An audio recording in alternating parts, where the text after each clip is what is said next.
So this presentation, many of you might have seen it. So I'm going to go very quickly, and then we're going to go to the real estate transactions, how it happens in America and in Canada. So when we are a professional businessman, generally we have two goals or two financial goals and non-financial goals. For that, we try to do expansion of our business or our professions. We invest into real estate. We invest into portfolio diversifications. We do tax planning, estate plannings. And ultimately, at the end of the day, we have three goals in the life. Generally, we want our children's educations and their settlement. We want a good quality of life and a retirement. So when we are talking about this one, it's all earning in India and you are spending in India. So far, so good. But what we realize from the clients and from some of our research and work, that in the last 12 years, the Indian parents have spent almost $10 billion out of India for child's educations and their living expenses, which you can see it here. This is an RBI data of 2019 and 20, and then we are reaching to the stage of study, close, relatives, and gift. So that is possible because RBI has provided the rules under the FEMA, Foreign Exchange Management Act, that now you can remit up to 250,000 US dollar out of India per year per person. So now you have two options available to us, which you can see on this website, that before 2007, we didn't have an options available of making an investment into the international market for the investment into for the holidays, going for the children's education after 12, second homes, expansion of your business, destination weddings, and so on and so forth. But still, majority of us are earning in India and spending it abroad. That means what is happening? We are earning in rupees and spending it abroad. And that is really a bad financial move for all of us. Why? Because for a very simple reason, that in 2008, the dollar was 49.50 rupees. Now it is almost 75, 76 rupees. That means if you had a 5 crore rupees in India in 2008, which was equivalent to a 1 million US dollar, is now converted into 653 US dollars. You lost 35% of your Indian rupee just because of your currency fluctuations, or the dollar has become stronger against the rupee. Not only that, the another bad news is that the cost of education has gone up in USA by 10% in the last 10 years. So that means my $1 million, because of the problem with the foreign exchange, has become 653. Now it's reduced by another 25%. So basically your 5 crore rupees in dollar term has become 2.5 crore rupees, or 250,000, means half of it. And that is really a bad, because financially you can keep earning in India, but when it comes to the dollars, we all have experiences when we go to Europe, America, Canada for traveling. We look at every items and see the price, and on the price we see, oh, $10, immediately we multiply it by 60, 70, 75, and it says, oh, it's expensive, it's cheap. So if we are looking into this kind of things, why we are not investing abroad? Also, many a times we have seen that the number one destination for us or for Indian parents is USA. But when you want to send your child abroad, generally they apply under the 1, 2, and 3 category, which is EB1, 2, and 3 categories. And an average processing time in this one is about 10 to 12 years. Furthermore, there is the one called DOLEX 30. Under the DOLEX 30, in the last 13 years, the stock market is booming by rupees term, but in dollars term, the return is zero in India. Because if you convert the 30 top companies of India and their gain or their dividend, whatever they have paid, and if you convert into a dollars because of the exchange rate, you have not gained anything. So realizing this, that the Indian parents want their children to study abroad, they want to go for a holiday abroad, they want to buy the things abroad, probably they want to have even a destination wedding abroad. So that means you are continuously going to spend money abroad. So you have to earn in dollars to have a better financial result or financial decision. And that's where we provide, or Ajmera Law Group has started providing the 4 services, which is residency and citizenship by investment. That if you want your children to study abroad, the first thing you should consider is residency and citizenship by investment, because it will reduce the cost of your education for you by almost 80% in country like America, Canada, Australia, New Zealand. If that is not possible, you should invest into a real estate outside. Because if you have invested into real estate outside, which is legally possible, that also gives you a benefit that now you are earning in dollars. And if your children are going abroad, you can take an advantage of it. Earlier you do, it is better. It is also possible to make an investment into a global stock market and related product, for which we are providing services now, that we can open a one demit account for you, global demit account for you in India, and you can put the money into 50 stock market of the world. Or if you are in a business or a startup, you can take your business global, and we provide services in that area as well. So these are the 4 areas in which we provide the services for the above reason. Because when the client was coming to us, we started realizing that many clients do not wish to do a residency and citizenship by investment, but they wish to make their children study in a foreign country. That means they're going to need the foreign currency. So now we are advising to the clients that if you need a foreign currency, then why you are not making an investment outside India rather than making an investment into India. Probably obviously you have an extra money which you are putting into a government bond, government means mutual funds, equity markets, stock markets products, insurance products, ULIP products, or in real estate. So why not outside the India when it is allowed by the government of India to make an investment outside India? Yes, reason many people are not in a position to make this investment is they don't know how to do it. Obviously, these transactions are very, very complicated. There is no knowledge with the professional here in India. How are we going to look for the properties there in a foreign country? How the transaction is going to happen? What is going to happen? How are we going to get a title to it? So for that reasons, my next presentations or a separate presentation, which I'm doing it for the first time, is I want to make you understand that how easy and straightforward the purchasing a real estate process is there in country like America and Canada. It is highly regulated by the government, by the licensed real estate agents and consultants. So this is the main reasons where we should look into investing abroad. But now we look into the other aspect of it, that would be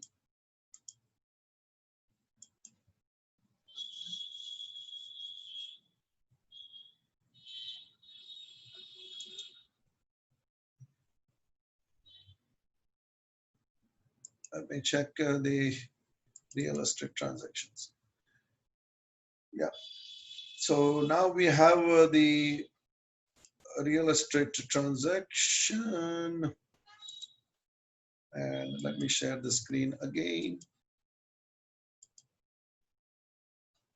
Yeah. Real estate transactions in USA and in Canada. You know, in India, we just got the RERA, only in 2016, and still we are always skeptical about the real estate transactions, whether we are buying a real estate or a land or a buildings or an office or an apartment.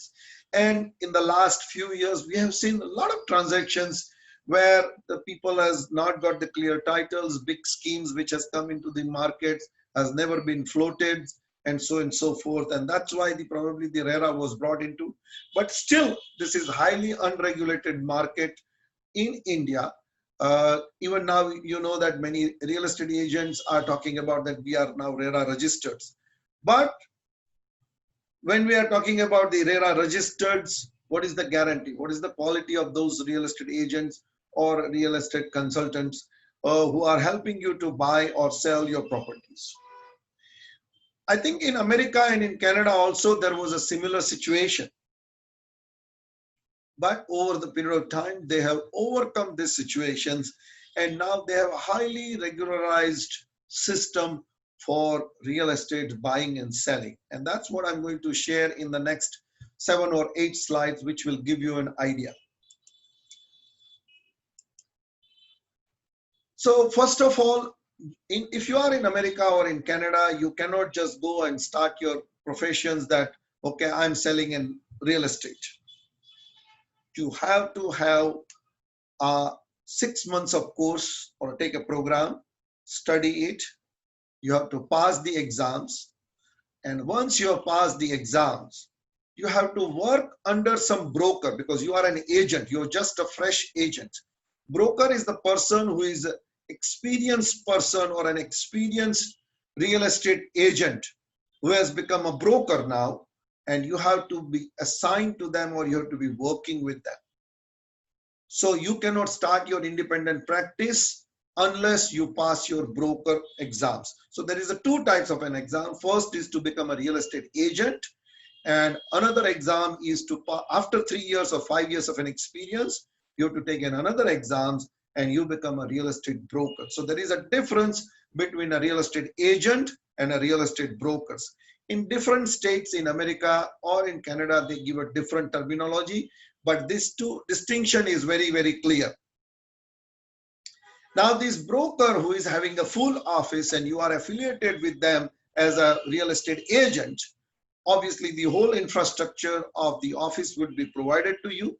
The broker will take a commission out of that one. Many of you might have seen in India now, like a Remax and Century 21 or Coldwell Bankers are operating here in India. Obviously, that model has come from the America, Canada, and European countries into in India. But as it is not highly regularized system in India, it is not very effective.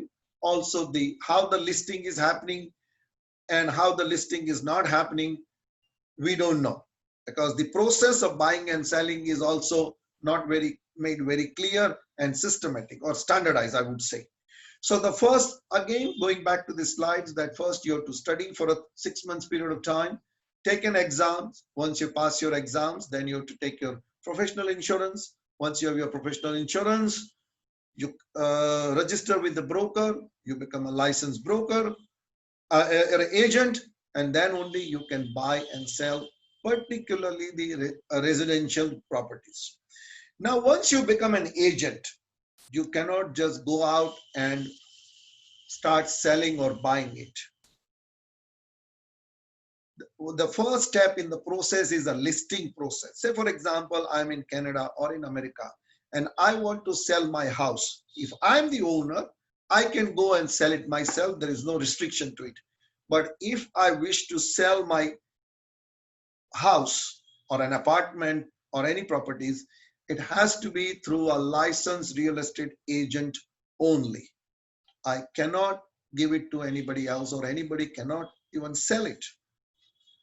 Now, when I give my right to an agent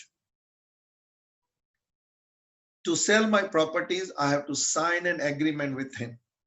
And that agreement is standardized by the government or by the associations. And obviously it will mention that what commissions I will pay to the agent, seller's agent. We call it a seller's agent if my house or my apartment is sold. You can see I have given a copy of here. A standard agreement is provided. You have to just give into that simple name, your address, and certain other details, and agreement is ready. You will have a one copy as an owner of the house, and the agent will have a one of the copies. Now, the next step in the process is once the agreement is signed, they call it a listing of the house. And where the listing happens, where the house is listed, it is listed on MLS, Multiple Listing Services, MLS, Multiple Listing Services in every country in America, Canada, in Europe, Australia, New Zealand. They have their national multiple listing services. In Canada, it is known as realtor.ca. In USA, it is known as realtor.com. And on that website, if you go, you can see the real estate, residential real estate available for sale across America. So house is listed with full details into it. And now only that one particular agent has a right to sell that house. No other agents can go and talk to the owner. The name of the address and everything is given. As you know that here in India, the agent will not tell you the real address or anything, because he might believe that, okay, the other agents will go and talk to the owner of the house, and he might also start selling it. So they may not share it. Whereas in America, in Canada, it is open information. So now my house is listed on this portal, which I mentioned here, which is called the MLS Multiple Listing. And in this portal is created by the Association of Agents, and every other agents in my area or out of area or across America, they can see that this house is for sale by Prashant Ajmera. If I'm a licensed real estate agent in that particular New York City or Montreal or Toronto, wherever I am.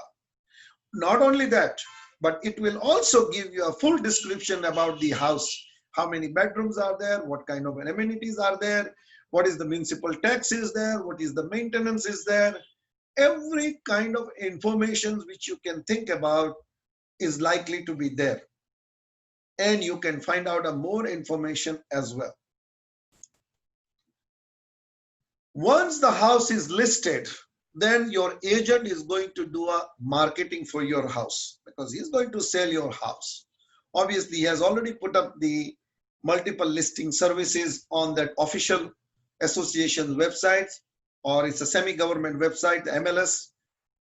Obviously, he's going to put a sign outside your house, which is say that this house is for a sale.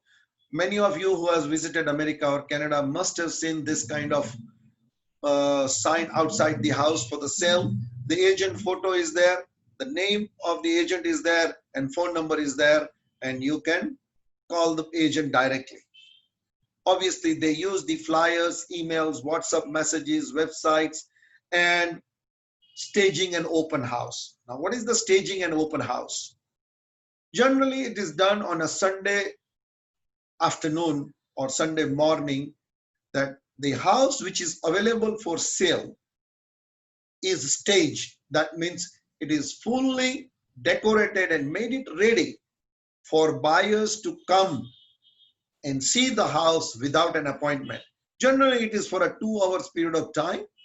You can enter into the house, see the house. Generally, the owner of the house will not be there. Agent would be sitting there, and he will provide the details about the house, whatever the questions or answers you have.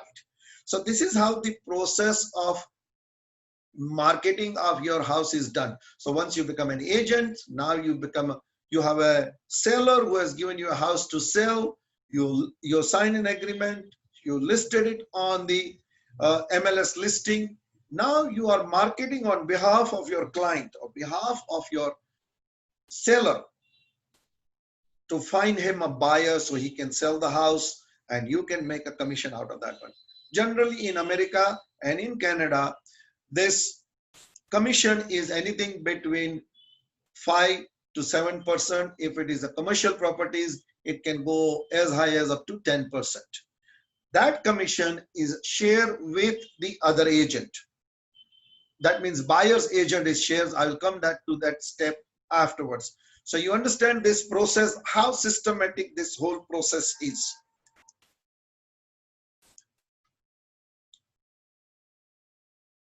The real estate transactions in US and Canada is a sale process, as I showed you, that they have put up the sign outside their house.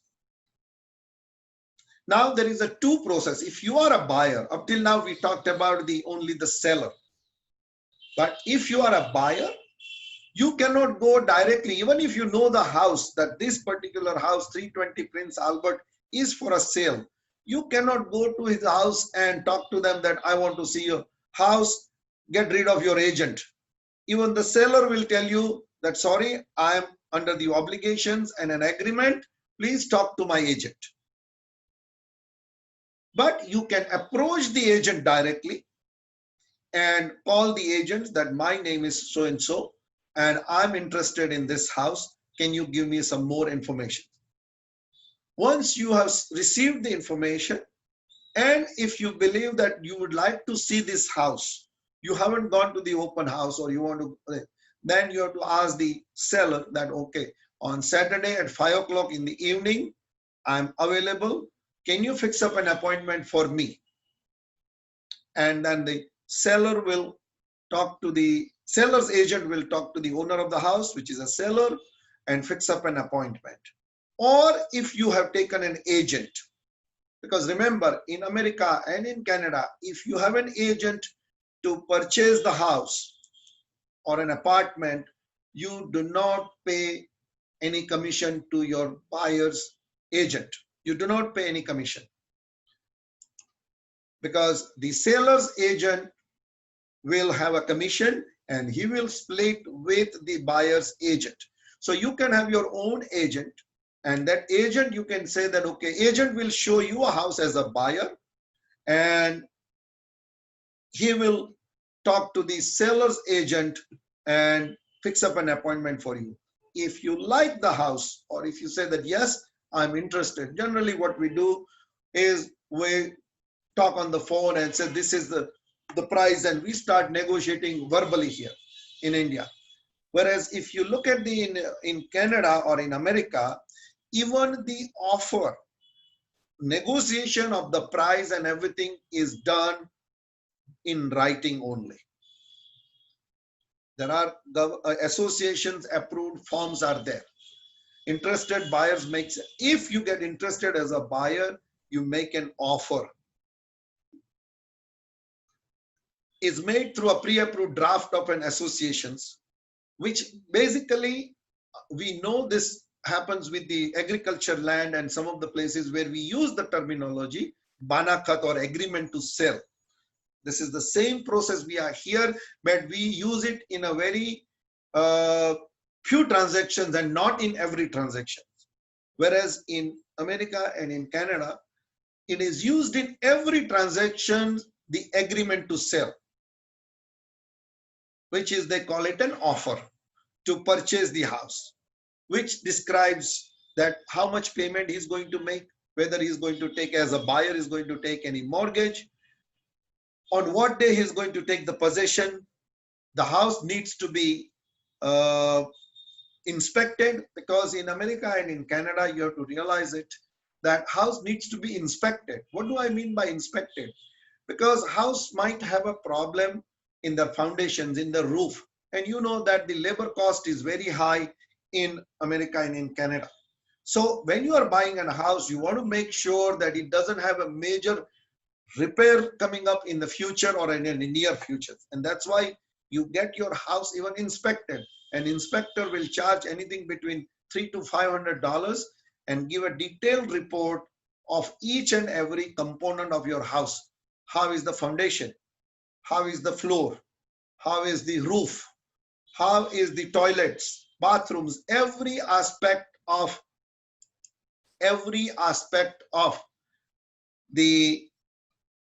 your house is mentioned, and he will say that whether it requires any repair or not. Obviously, home surveyors home surveyors, what we call it here in India. Very rare cases we do the home surveying or a title clearance as well.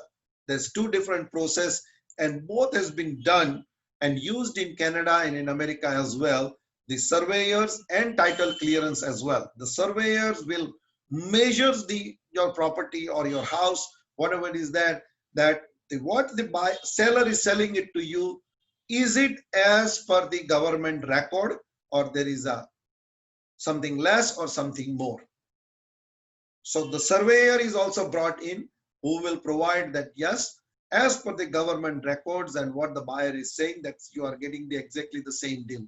So you have several professionals here you need an help. First one is your real estate agents. Then you have an inspector to inspect the house, home surveyors to make sure that the measurement of the house and everything of the land, if you are buying a bungalow or a house, is as per the government's record. And then you agree on closing date or an agreement with lawyers chosen by the buyers. And then the last professional which comes into the picture is the lawyer, whereby as a buyer you have a right to go to a particular lawyer, and basically you pay the fees to him, and based on this agreement to sell, which has been negotiated and finalized by your real estate agent or by you yourself, now whole record and all the documents from your side as a buyer is given to your lawyer. Similarly, you give a name of the agent for the seller, and the lawyer will talk to him and ask him that please provide me all the documents related to this property starting from the day one, all this one. And lawyer at that point in time will do the due diligence, they call it, also the title clearance, which we do it when we are buying the properties. So similar exercise is done here as well. And then you are purchasing the house. So once your offer is made, the seller's agent is going to present the offer to the seller. Once he has presented the offer to the seller, and when you are negotiating, now in the process number 2, he has two options. He can reject it, that I do not like your price, it's too low, or other terms and conditions, and outright reject it. But it will be only in writing and through the agent to agent and then to the seller. The agent will communicate to the seller's agent and present the offer. If the seller wish to make a counter proposal to you, he will make a counter proposal. Say, for example, house was for $300,000, $3 lakhs, and you made a proposal of 250 offer to purchase the house. He can come back and say that, okay, you know what? I will reduce my price from 300,000 to 290 or 280. And whatever the other terms and condition he wants to change, he will change it. So in this way, in writing, the things are being negotiated between the buyers and sellers through the agents, never directly between the buyers and sellers. Unless they have come, the seller is confident and he's doing everything by himself, then it's different story. So as I mentioned, that if your offer is accepted by the seller, then you have to go through this whole process of the inspections of the house, mortgage. If you are taking a loan, so you have to talk about the mortgage. You have to make sure that comes in the time. A buyer will call his supervisors and go through the whole process, which I just explained to you, all these steps. And when you are looking at the inspections, you can see this kind of a house, what we see in America and in Canada, that here is a basement, then it's a first floor, a ground floor, then you have a first floor and the attic on the top. All these aspects are being inspected by the inspectors, which is very important part of buying and selling the house in America and in Canada. And once it is decided and everything is done, generally within 2 to 3 weeks, 4 weeks, or few months down the road, you will have a closing process. Closing process, that means you go to a lawyer. The lawyer has all the documents, his agreements, purchase agreement is ready. You have to go and sign, and they will do all the adjustment. What is the adjustment? That, say for example, the seller has paid some kind of a municipal tax for the whole year, but you are purchasing the house on 1st of July, so he will deduct the amount. If the electricity bill is being paid, then he will deduct the amount. If the oil gas is full, and he will deduct the amount or add the amount. Whatever it is, this kind of an adjustment is done. Not only that, once the agreement is done and everything is given to you, the lawyer will give a check to the seller. Obviously, he will give a check to both the agents for their respective commissions. Whatever the other payments needs to be made, it's everything is done. Now the lawyer has your purchase agreement in his hand. He has his key in his hand. You give him his fees and he will hand it over everything to you. That means all your documents, your registered deeds, and the earlier record of the house, and all the keys, what it belongs to your house. And that's how the process is finished. Another important aspect, because of the house in way in which America and Canada are built, are very fragile or prone to the fire. And that's why also it is very important that before you move into your house, you have your house insurance compulsory. Because if something happens to the house, it breaks down, or if it creates a fire, or because of your house or a tree in your house, in your backyard or in your front yard, damages to the other's property, then your house insurance will take care of it and do it. So you can see this process, as I tried to explain you in a very 15-20 minutes of time. It's thousands and thousands of agents are there in America and Canada going through this process in details and make sure that the transactions are being done in a legal and a systematic manner. So the chances of any kind of having a, you can say, the fraud is very, very less or a negligible. It does happen, but I would say few cases probably in a year or not at all. Because now the way in which the government has streamlined the process, the agents has realized it now, how it happens and what has happened, how to do the process and so for the consumers protections or for the buyers and sellers protections. Even the lawyers, if they are not a licensed real estate agents, they cannot buy or sell the properties. Unless you are an owner of the house, you cannot buy and sell the properties. For the developers also, if you are a real estate developers, you can sell your house, but if you want to sell your house, you cannot have your marketing people. You have to sell it through the real estate agents only. And generally, when the project is underway, and if they want to outsource their selling of the house, and then the new project is done through the real estate agents only, licensed real estate agents only, and they are as professionals and as knowledgeable as most of them are. With more experience, they are very, very professionals, like any lawyer or any professionals when we can talk about it or think about it. So this is how the transaction is being done. And as I mentioned, that if somebody wish to purchase the property in America and in Canada, the transaction is very straightforward and a simple. It's question of purchasing the property and identifying the properties. Obviously, before that, you have to look into it, at which city you want to go to, which state you want to go to, which area, what is your budget. All this decision should be made. And then based on that one, you have to make an investment, which through the banking transactions, we can comply it and we can do it. You can earn an income on this one. Because of the double taxation agreements between India and America, because when you buy a property in that country, you will have two basic questions, right? That if you earn a rent, then how do you pay the tax? Obviously, if you are if you are receiving a rent in America, it is, and if you are living in India, that's your income in India, and you have to add to your total income here in India.